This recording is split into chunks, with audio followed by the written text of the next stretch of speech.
Opa, como é que vocês estão? Bom, hoje eu vou trazer um vídeo aqui um pouco mais longo no canal. Acho que é o segundo ou terceiro vídeo, sabe? Não, deve ser o segundo vídeo do canal. Mas é o seguinte, tipo, tá ligado que o vídeo tá. A narração tá um pouco ruim.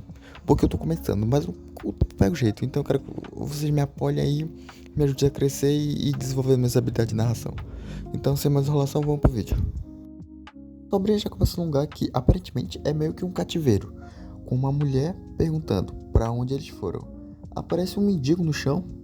Um mendigo, deve ser nosso prota. Agora, apontando as patas pra ele, ela faz a mesma pergunta. Mas o mendigo só fica pensando, quem é que imaginaria que ela, descendente direto do espadachim supremo, fosse tão poderosa desse jeito, matando centenas e dezenas de humanos demoníacos com apenas um golpe? Ela, a espadachim divina Yuciola, o nome da desgraçada, fosse tão poderosa e já aparece ela aí, ó, esmilharando, matando vários humanos demoníacos aí. E é dito que ela é a causa da grande guerra demoníaca ortodoxa. Puxando ele pelo pescoço, ela fala que tem certeza que ele sabe aonde é que estão o resto dos demônios e para onde é que todos eles foram. E que se ele sentisse pelo menos um pouquinho de culpa, ele teria que contar isso pra ela. O menino então pensa, eu sei.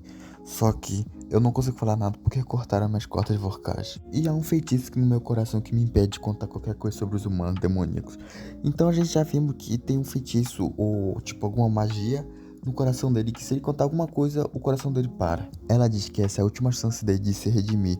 Em lágrimas fala que todos querem ele morto. E que se ele ajudar ela vai fazer o possível para poder salvar ele. Então ela fica chorando diante dele e fica implorando para ele poder contar alguma coisa para ela. Ele fica pensando que isso é tudo ódio pelos humanos demoníacos que ela não conseguiu matar.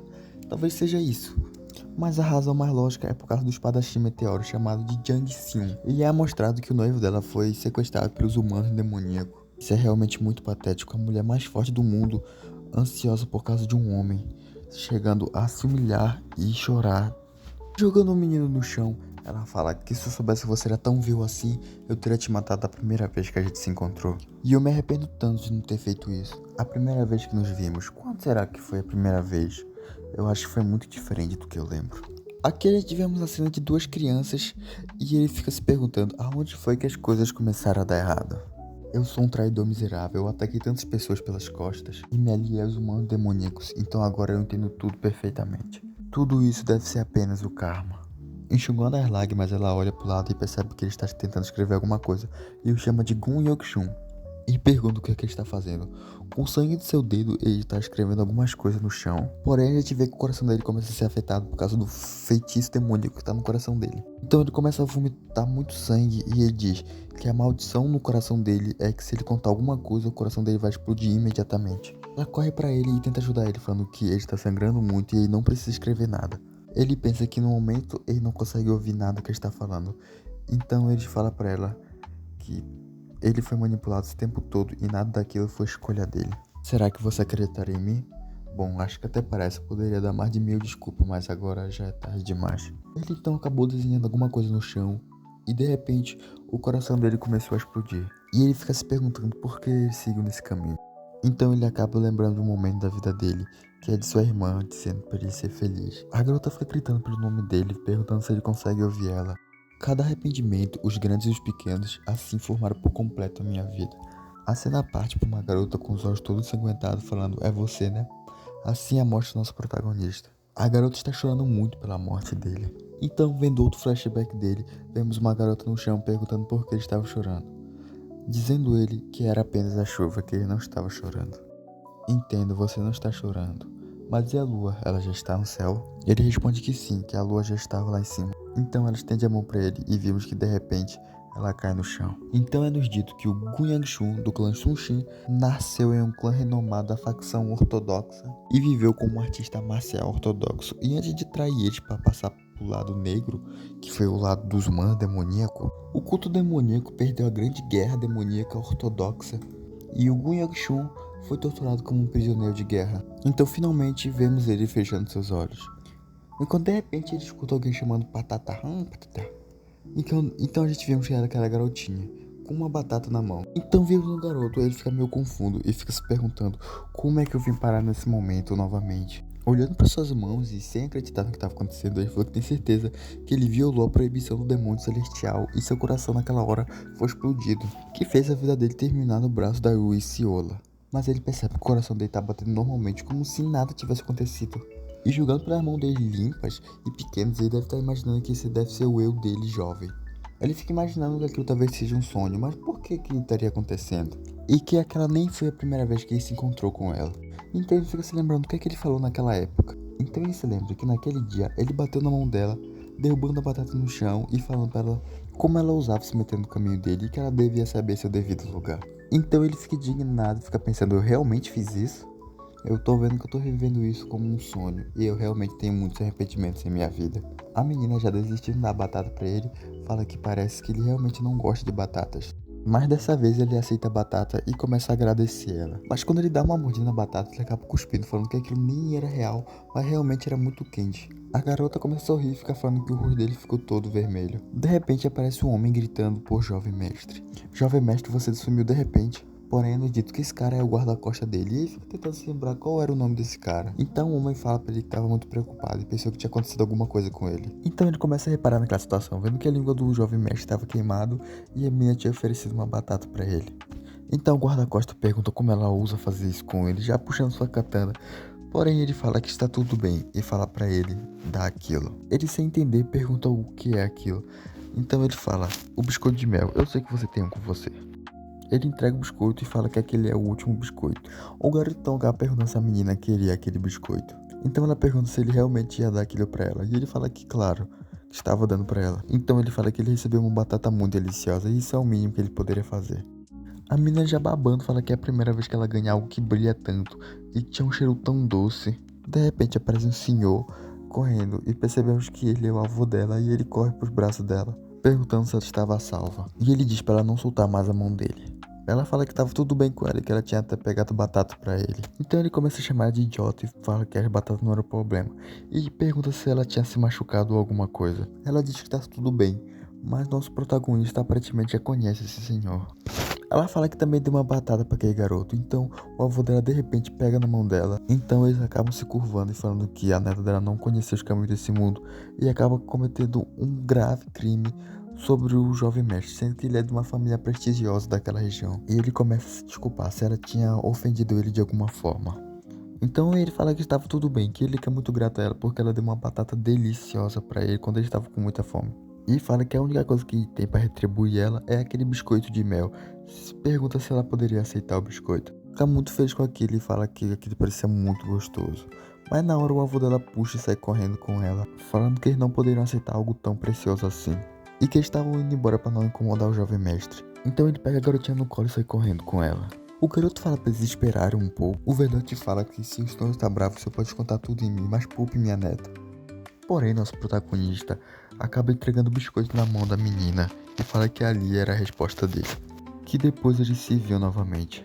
A garota, com uma cara radiante, super feliz, fala que mais tarde ia dar mais batata pra ele. E ele diz que não precisava não. Então o avô dele começa a olhar pro garoto e fica pensando, Winha, você finalmente o encontrou. O velho e a menina acabam se despedindo dele e agradecendo muito pelo biscoito. Então o protagonista fala que ficou exausto por causa dessa situação. O guarda-costas pergunta se estava tudo bem com ele. O garoto então fala que aquele velho é o que ocupa a posição de líder da Aliança Murim. Até pouco tempo, que ele é um dos 3 grandes supremos. E eles são conhecidos como os mais fortes de Murim, espalhando medo e terror entre os membros não ortodoxos. Aquele velho é conhecido como a Espada Suprema, que se chama Ui-Hyogu. O menino se pergunta o que é que a Espada Suprema está fazendo naquele lugar. Ele fica pensando que ele realmente poderia ter morrido, mesmo isso sendo um sonho. Então a menina dá aquele tchau pro nosso protagonista e ele começa a dar um sorriso. O guarda-costas fala que o jovem mestre precisa voltar agora mesmo. Ele respondendo que sim, que eles vão voltar. Que ele não tinha mais arrependimento e já estava na hora dele partir. O homem fala que já chegaram, então nosso protagonista fica muito confuso, perguntando por que aquilo nunca acabava. Que se aquilo realmente fosse um sonho, ele já deveria ter acordado há um tempo. E que se aquilo não fosse um sonho, aquilo talvez seja alguma coisa a ver com a maldição do demônio celestial que foi aplicado nele. Uma voz fala que aquilo era interessante. Ele começa a reconhecer aquela voz que fala em pensar que você viria em vez de fugir, né? Então ele já percebe que aquela era a espada flamejante, a Gun Yuxil, que era sua irmã mais velha, que também é a pessoa que mais desprezava ele. Ele pensa que então a razão para todos estarem reunidos aqui é porque o chefe do clã está vindo. Então a garota toca o nome dele e fala que o que ele estava planejando dessa vez. Que se ele estava pensando em fazer algo sem sentido, era melhor ele parar por agora. O nosso prota dá um tapa na mão dela e fala que eu tô aqui porque eu tenho que estar aqui. Ela fala que isso vindo de um moleque que sempre soube disso, mas nunca mostrou a cara até agora. Ele vira e fala que isso realmente era culpa dele e que depois ele vai se desculpar com o chefe do clã. Então ela grita pelo nome dele e começa a emanar uma aura muito ameaçadora. E ela fala, eu não sei qual truque você está planejando dessa vez, mas é bom você parar com isso agora. Que pode ter certeza que eu vou ficar muito bravo com você. Que se ele continuar agindo dessa forma canalha, porém bem nessa hora, então ele fala para esperar que o chefe do clã estava chegando, ou seja, o pai deles. Um homem acaba chegando no cavalo vermelho e pergunta qual é o motivo dessa confusão toda. Então o Proto se curva diante dele e os outros também, e ele acaba observando isso. Ele apenas vira o seu rosto e acaba chamando pelo ministro, pergunta se tinha uma unidade de espadachim que estava sendo preparada agora. O ministro responde que a primeira unidade de espadachim estava descansando depois de voltar, e a quarta unidade está atualmente esperando. Jeff fala para a quarta unidade terminar as preparações, e logo após encontrarem ele. Enquanto o menino fica pensando que se não sabe se aquilo ali era realmente um sonho ou era uma realidade, mas o olhar dele era mais poderoso do que nunca. Então ele olha para o nosso protagonista e fala, você, terceira criança, logo após a refeição, venha pro quarto do patriarca sozinho. Pode deixar o nosso protagonista, a sua irmã e até seu guarda-costas muito surpreso. O menino já fica perguntando se tinha algum remédio para indigestão. Então a irmã dele já dá aquele sorriso falando que ele tá ferrado. A cena já corta pro nosso protagonista comendo e mais pensando que aquela sensação era a mesma de sempre. E fica pensando que aquilo é muito desconfortável ele ser chamado separadamente de todos os outros. Então o chefe fala, segunda criança, eu vi que você obteve uma conquista em artes marciais. A irmã do protagonista fala que sim, que ela teve uma pequena iluminação e que acabou se tornando 3 estrelas há pouco tempo. Então ele elogia ela, falando que ela é muito avançada para a idade dela e que ela continue assim devota. Então o menino pensa que isso realmente é algo muito impressionante, já que ela já é 3 estrelas naquela idade. Que aquilo realmente era um dom, que além de ser alguém muito talentoso, também é uma pessoa muito esforçada. Então ele começa a pensar que até ela também sabe sorrir às vezes. Até parece bem melhor quando dá um sorriso. E quando ele percebe que ele tá encarando ela, ela olha como se fosse um peixe morto no chão. Esquece o que eu falei então. O mestre então fala, terceira criança, eu ouvi que hoje você foi para as ruas. Então ele responde que sim, que tinha algo que ele tinha que fazer, então ele saiu cedo. Ele fica apenas observando e não fala nada. Então ele acaba se levantando e fala que ele vai sair primeiro, para todos terminarem suas refeições. O protagonista fica pensando que ele queria falar alguma coisa e ele fala que queria ver o protagonista depois da refeição. Certeza que ele ia mencionar alguma coisa. Então uma empregada chega no ouvido do nosso protagonista e fala, jovem mestre, o mestre falou para você descansar bem hoje e amanhã encontrar ele. Nosso protagonista fica um pouco curioso, qual foi dessa mudança drástica? A cena já muda pra ele no quarto, pensando que se ele não acordou ainda, então aquilo definitivamente não era um sonho. Então ele começa a pensar que aquilo talvez seja a regressão que ele tanto ouviu. Então ele dá um soco com muita raiva. E talvez essa seja a oportunidade dele de matar o demônio celestial. Mas ele pensa, como é que eu poderia matar o demônio celestial, sendo que ele matou todos os 3 supremos, que todos dizem que está acima dos céus. E quando eu penso sobre a minha vida passada, como eu vivi como um humano demoníaco condenado abaixo do demônio celestial apenas para sobreviver, eu percebo que eu tenho muitos arrependimentos em toda a minha vida. Mas essa minha vida passada fez eu perceber muitas coisas. Mas se eu realmente renasci nesse mundo, eu quero ter o direito de escolher outra vida. E o demônio celestial vai ser morto pela Uiciola. Isso de qualquer forma. O culto demoníaco vai desaparecer. Até isso acontecer, eu vou viver uma vida pacífica. Enquanto eu ainda posso. Eu não posso perder essa oportunidade. E eu não vou repetir os mesmos erros da minha vida passada. Então primeiro eu tenho que fazer uma coisa. Então ele começa a canalizar toda a energia do corpo dele numa esfera que está no centro da barriga dele.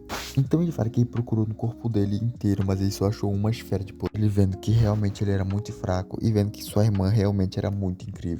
Que ela era um ano apenas mais velha que ele e ela já tinha alcançado um nível de 3 estrelas. Então ele fala que não tem muito o que fazer sobre aquilo. A única coisa que eu posso fazer é treinar com as técnicas de cultivação passadas, apenas para a linhagem do clã Go. E essa arte é conhecida como Roda Go, cultivando todos os pontos de energia bem devagar, como se fosse uma flor que irá florescer. E assim que eu me tornar 4 estrelas, eu serei capaz de emitir a energia interna inflamatória. Quando eu me tornar 7 estrelas, eu serei capaz de envolvê-la no meu corpo inteiro. Mas nesse momento eu sou apenas uma estrela e eu preciso reunir energia interna o mais rápido que eu conseguir, até que eu me torne 2 estrelas. Para viver uma vida pacífica diferente da minha vida passada, eu não deveria pegar o poder dos humanos demoníacos emprestado. Então eu deveria aumentar o meu poder. Aí ele começa a meditar e concentrar um pouco do seu poder. E fala que o problema mais crítico é que se ele tentasse fazer aquilo, ele realmente poderia morrer. Porque as habilidades atuais que ele tem, usar energia interna não era nada fácil para ele. E se ele continuar assim, ele realmente pode sofrer uma divergência de energia. Então ele começa a sorrir e fala que ele realmente vai ficar mais forte. E que aquilo era um estágio inicial, que aparentemente ele já conseguiu o estágio de 2 estrelas. E ele tem que continuar fazendo aquilo para ficar mais forte. Mas ele pensa um passo de cada vez. E ele pensa que dessa vez ele vai fazer as coisas certas e não quer ter nenhuma influência negativa como da última vez. Ele acaba adormecendo e quando ele acorda, ele percebe que o corpo dele tá cheio de dor e fica pensando como sendo que ele treinou só um pouquinho de nada. Mas isso é minha culpa porque eu não treinei nada até agora. Então eu tenho um grande caminho pela frente. Então ele fica se lembrando que ele vai ter que ir pro quarto do líder à tarde e fica pensando que talvez ele deveria treinar até lá. Ele abre a porta e percebe que a menina da batata estava lá na frente dele. Com um grande sorriso, ela dá um oi pra ele novamente. Então a cena já corta pra uma fenda rachada no céu e uma pessoa perguntando: o que você tá encarando tanto assim? E por que você não vai pra casa? Um homem que tava encarando a fenda fala: aquilo dali não é uma estrela não, né? Aquilo ali já estava ali antes. Então a fenda começa a se rachar mais e o cara fica perguntando que merda é essa. De repente é dito, monstro surgiu de um espaço vazio, também chamado como portal para o reino demoníaco. E cada seita trabalha para um único grupo que poderia acabar com aqueles monstros. Essas pessoas são conhecidas como unidade de espada. E cada seita dessa precisava de uma unidade. E o clã Gu, que é o clã do nosso protagonista, possui 5 espadas. A irmã mais velha do nosso protagonista, chamada de Gu Ibi, era comandante da 5ª unidade. E eu, um Zé Ninguém, passei metade da minha vida sob o comando dela. E foi assim que eu formalmente conheci a Uiciola. Conheci ela depois do incidente da batata, deveria ter acontecido 6 meses depois. Mas agora tá tudo muito diferente, porque ela tá na minha frente, me dando oi novamente. Ele olha pra cara dela e simplesmente vira de costas e fala que acha que ele deve ter dormido muito pouco na noite passada. Mas ela acaba segurando nas costas dele e ele fica perguntando o que é que ela tava fazendo ali. Então ela fala que é um prazer conhecer o jovem mestre e de hoje em diante, antes dela terminar a frase, uma mão bate na mão dela. Era o avô dela falando que ele já falou pra ela para não tratar o jovem mestre dessa forma. Então o menino fica se perguntando o que é que esse velho tá falando. O avô dela pede para ela pedir desculpa e ela fica se desculpando pro nosso protagonista. Ele fica meio confuso pensando o que é que tá acontecendo nesse lugar. Então o velho se curva e fala que o nome dele era Yunmu e ele estaria servindo o jovem mestre de agora em diante. Ele fala que não pode ser muito legal ser servido por esse homem velho, mas ele garante que dará o máximo dele. O Spota fica perguntando: Yunmu? Então esse velho não é o Ryungun? Eu tinha se apresentado como Ryu Ciola e ela vai ajudar o avô dela a partir de hoje com as tarefas do jovem mestre. E é um prazer conhecer o jovem mestre. Ele confuso fica perguntando: servir quem? Eu? Mas isso é uma ordem do clã do chefe, o pai dele com certeza deve ter dado alguma ordem pra ele. Então os protagonistas falam que é um prazer conhecer eles. Fica pensando que ele começou essa vida com o pé esquerdo e ele realmente tá ferrado. Então ele fala que eles podem chamar ele pelo nome ao invés de chamar ele de jovem mestre. O velho fala: entendido, jovem mestre. Ele: então que seja. O Yang Shou pergunta pra ele se isso é uma vassoura de verdade. O velho apenas olha pra ele e dá um sorriso. O Yang Shu fica perguntando: mano, isso tá certo mesmo? E ele fica pensando o que é que aquela garota está fazendo. E vê um bocado de roupa empilhada e a Ciola que tá levando. A moça do lado dela até adverte que aquilo é muito perigoso, que ela poderia ajudar. Mas ela fala: não, Ciola consegue. A menina fala em terceira pessoa. Então ela tropeça numa pedra e derruba todas as roupas e bate de testa no chão.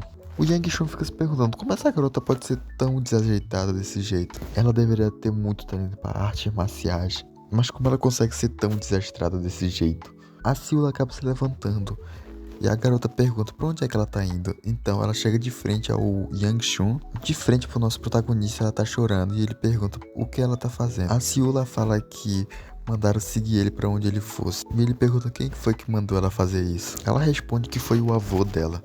Ele fica pensando o que é que tá acontecendo nessa nova vida, que a Ciola agora é a serviçal dele. Então ele fica pensando que só deram esse trabalho pra ela porque ninguém queria lidar com ele. Ele ainda é filho de uma grande família e é certo a serviçal dele ser escolhida desse jeito. Mas ele fica pensando que a Ciolo não parecia ser tão ruim desse jeito. Mesmo assim, uma espada assim suprema como o serviçal dele era muita pressão pra ele. Acaba pegando o kimono do Yang-Chun e arrumando um pouco. Mas cara, isso daí não tá nem um pouco arrumado. O protagonista só fica pensando, meu pai nem sabe quem são eles. Ou ele nem liga por causa da quantidade de serviçal que desistiram. Lembrando que ele me pediu pra ir pro quarto dele hoje, eu vou descobrir o que é que tá acontecendo. Siula fala pro jovem mestre esperar ela. Então ele fala, pra onde você pensa que tá indo? Então ele pede pra ela ficar ali e cuidar das coisas primeiro. Então ela toda envergonhada fala que tá tudo bem. Então o protagonista pede pra ela terminar de aprender a fazer os deveres dela. Ela fica bem triste com isso. Antes dele ir embora, ele chama a atenção dela e fala que ele ia trazer doce pra ela e pra ela dar seu melhor. Então ela acaba ficando muito feliz com isso. O avô dela fica apenas observando toda aquela situação que tá acontecendo. Aí a cena já corta pro nosso protagonista na frente do quarto do pai dele, falando que aquilo ali era muito assustador, que ele realmente não era muito próximo na vida passada. Opa, sou eu de novo aqui, suas capivara maluca. Então, eu tô aqui já pra finalizar o vídeo aqui, porque já deu uns 20 minutos aqui, é uma média boa assim. E se esse vídeo tiver bom, é o mesmo esquema. Se der uma repercussão boa, eu trago. Se não tiver, eu passo pra outra obra. Então, espero que dê bom.